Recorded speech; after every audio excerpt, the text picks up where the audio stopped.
Do you feel it? That constant, almost imperceptible tension. That subtle hum of unease in your relationships, in your social life, in your very interactions with the world. That pervasive, yet often unspoken, pull that feels less like genuine, open connection and more like a never-ending series of tests, a complex maze of unspoken rules. Do you, as a man, frequently feel that you are playing a game you never truly agreed to, a game with shifting rules and unstated demands? You are not alone in this feeling. This sensation, this experience, is a primal force, a dynamic as old as humanity itself, woven into the very fabric of how men and women interact. And I am here now to tell you a profound, liberating truth that might just change everything you thought you knew about strength and freedom. There was an ancient thinker, a wise philosopher, whose life became a living testament, who mastered this emotional landscape with such absolute clarity and unshakable integrity that he stands as the ultimate exemplar of a man utterly impervious to such games. Think, for a moment, about your own experiences. You've almost certainly felt it. The subtle sigh that cuts deeper than any harsh word, the implied disappointment that hangs heavy in the air, the unspoken test of your loyalty or your attention, the careful, deliberate withdrawal of affection, or the sudden, seemingly irrational emotional storm designed to provoke a specific reaction from you. These are what we call feminine games.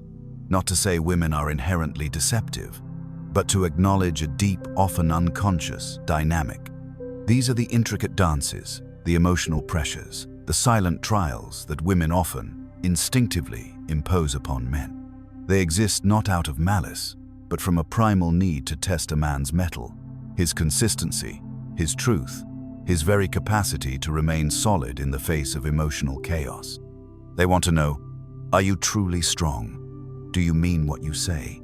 Can you be moved, or do you stand firm? Do you possess an inner core that will not bend, will not break, will not be manipulated? The world around you, with its insistence on easy harmony, often encourages you to yield, to compromise your truth for peace, for affection, for quiet. It asks you to step into this emotional quicksand, to play by unspoken rules you don't understand, to constantly react to unpredictable emotional currents. But what is the cost of constantly playing these games, of always seeking to appease, to navigate, to win fleeting approval? The cost is your integrity. The cost is your inner consistency. The cost is your freedom. You become a wingless creature, tethered by invisible strings, perpetually reacting to external pushes and pulls, losing sight of your own direction, sacrificing your deepest convictions for temporary calm.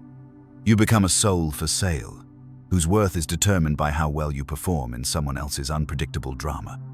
Now, let us turn our gaze to the ancient streets of Athens, to a figure who, though physically unremarkable, possessed a mind and a spirit of such profound, unshakable integrity that he stands as the eternal antidote to such manipulation: Socrates.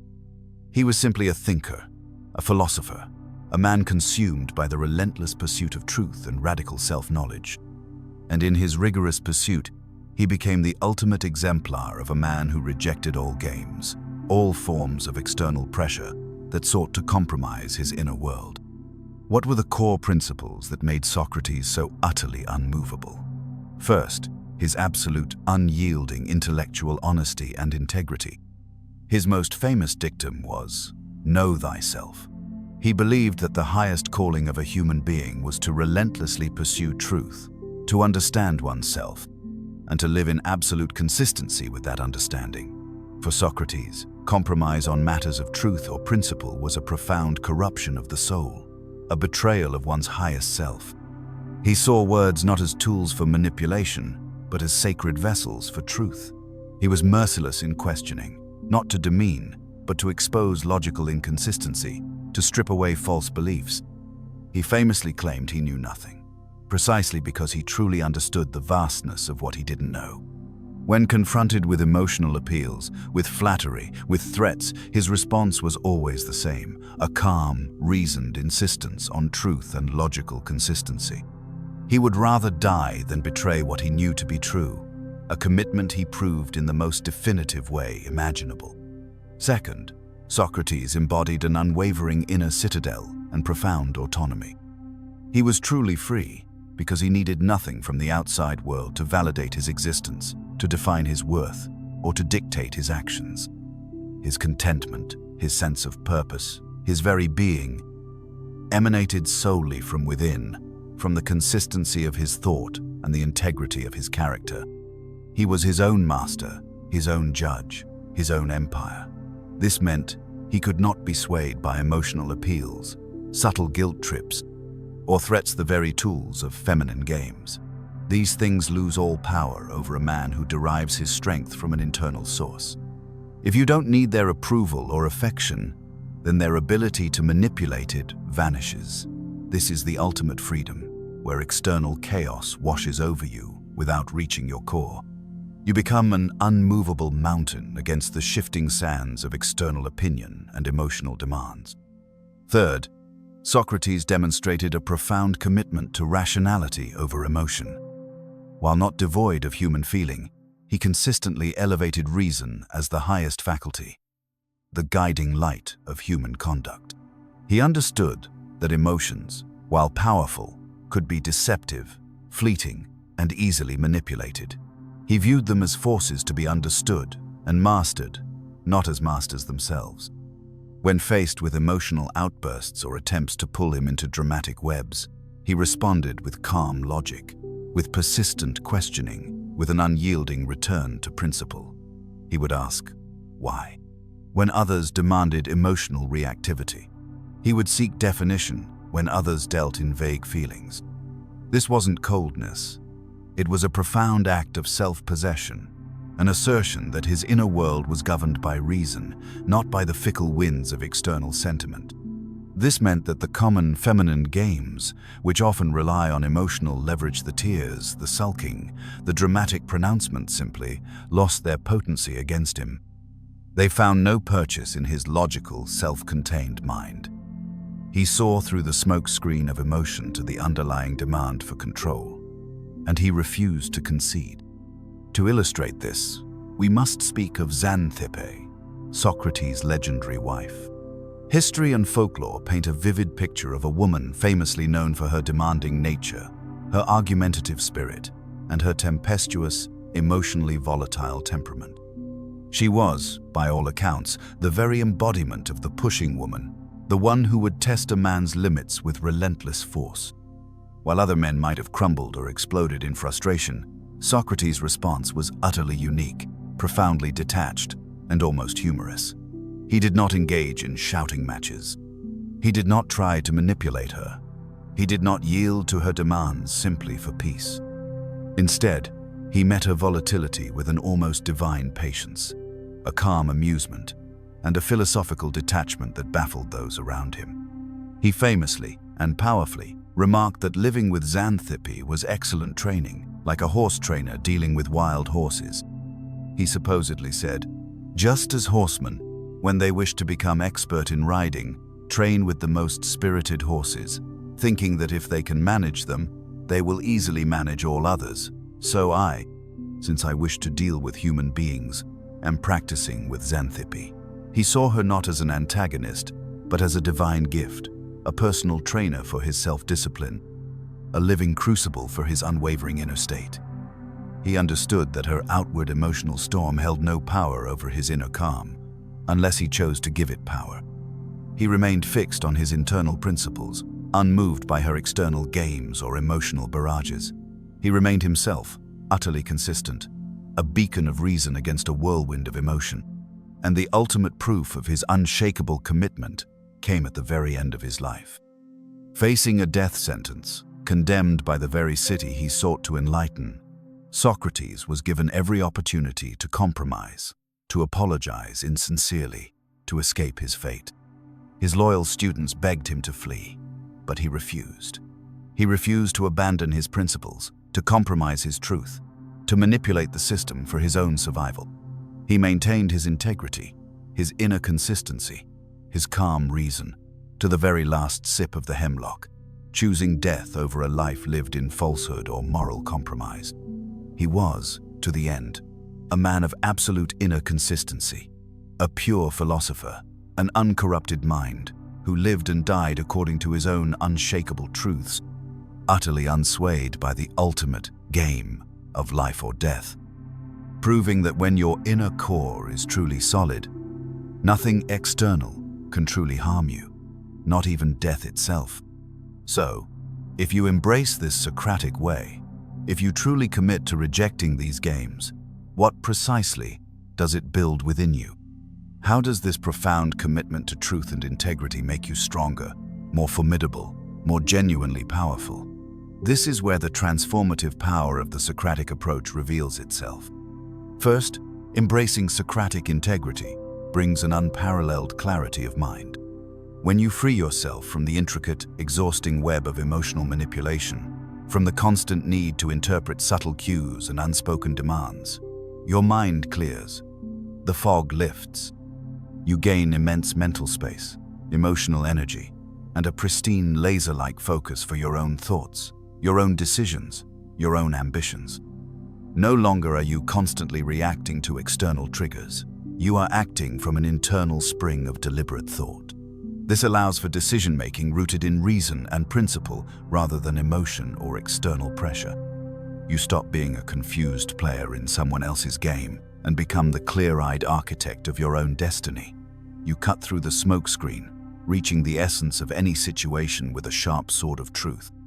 Second, this relentless commitment to your own truth forges an unshakable inner frame. You develop a core identity, a sense of self, that is not dependent on external validation, on fleeting praise, or on avoiding emotional reactivity. Your worth is not determined by whether someone else is happy with you, or whether you successfully navigate their test. Your worth comes from your own adherence to truth, to virtue, to your principles. This allows you to stand firm, calm, and utterly centered, even when faced with emotional storms or manipulative tactics. You become like bedrock, against which the waves of emotional chaos merely break, unable to move you. Others will instinctively sense this.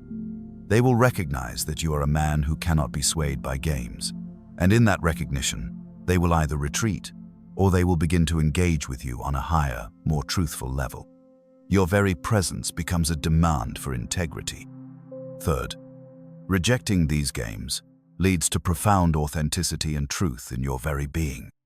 When you cease compromising your inner world for external comfort or approval, you begin to live in absolute alignment with your highest principles.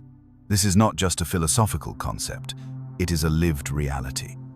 This unwavering commitment to your own truth, even when it's uncomfortable, even when it costs you something, builds a profound, unassailable sense of self-respect. You look in the mirror, and you see a man of integrity, a man who stands for something real, a man who cannot be bought or manipulated by superficial means. This self-respect becomes the solid foundation for all true power. You stop being a soul for sale, constantly negotiating your values for temporary gain. You become your own ultimate authority. This difficult path, paradoxically, yet inevitably, leads to true leadership and, in time, to higher quality relationships. A man who cannot be swayed by games, who consistently acts from a place of intellectual honesty and inner integrity, possesses a magnetic, undeniable power. Others will instinctively trust and follow such a man, not because he manipulates them, but because his very being exudes consistency and truth. He leads not by force or clever tactics, but by the sheer, unyielding integrity and the uncorrupted consistency of his being. And here is the profound irony. By steadfastly rejecting games, by demanding honesty and authenticity, you naturally filter out those who thrive on manipulation and drama.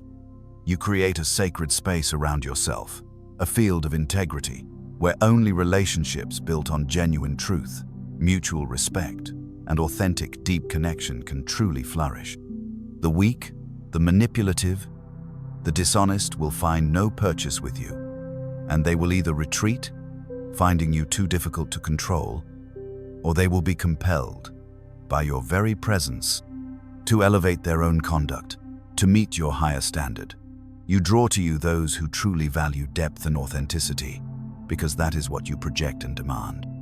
So, my friend, what is your path forward, now that you grasp this profound, often hidden, dynamic of the games that seek to ensnare you? Can you recognize these games in your own life? The subtle manipulations, the unspoken tests that constantly pull you off your center? Are you willing to see them for what they truly are? Not just annoying interactions, but fundamental challenges designed to break your integrity? Or, alternatively, profound opportunities to forge it into something unbreakable? I urge you, with the full weight of ancient wisdom, to embrace Socrates' radical, uncompromising integrity. Commit, with every fiber of your being, to truth, to relentless, brutal self-knowledge, to an unshakable inner consistency that makes you utterly impervious to external pressures, to emotional demands, to all forms of manipulation. Cultivate a profound inner detachment from emotional manipulation.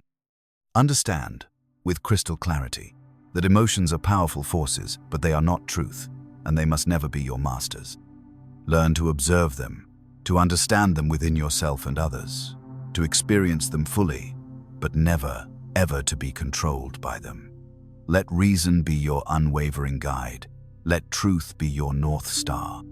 The reward for this difficult, often solitary journey, this relentless commitment to self-mastery, is a life of profound authenticity, of unwavering inner freedom, and of genuine, unassailable power that no external force can touch. You will no longer be a pawn in someone else's emotional game. You will no longer be a ship tossed by unpredictable tides. You will become the lighthouse, fixed, unmoving, radiating your own brilliant, unextinguishable light, guiding your own path. This is not about becoming cold or emotionless. It is about becoming fundamentally uncorrupted, a force of nature driven by truth and virtue, a man defined solely by his own inner consistency.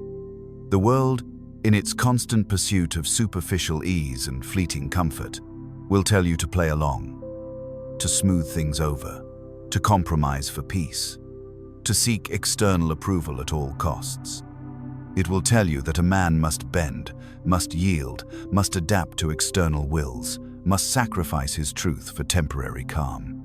But Socrates, that ancient, unyielding giant, with his shocking, liberating wisdom, would tell you, with the raw, undeniable force of irrefutable, timeless truth, be your own standard. Embrace your truth with unwavering resolve. Become the unmovable, the uncompromisable. He would tell you to stand firm, to reject the games, to live a life so consistent, so authentic, so utterly your own, that nothing external can truly move you, truly harm your core. Let others play in their emotional quicksand, sinking slowly into chaos. You will walk on solid bedrock, unyielding and clear. Let them hide behind their smoke screens, their illusions, their dramas. You will wield the sharp, luminous sword of truth, cutting through all falsehood. This is the ultimate path to self-mastery, to living a life of profound meaning and undeniable impact, a life forged in the unyielding fires of integrity. Embrace the Socratic fire. Let it burn away all that is false, all that is weak. Your freedom, your true, unassailable power awaits.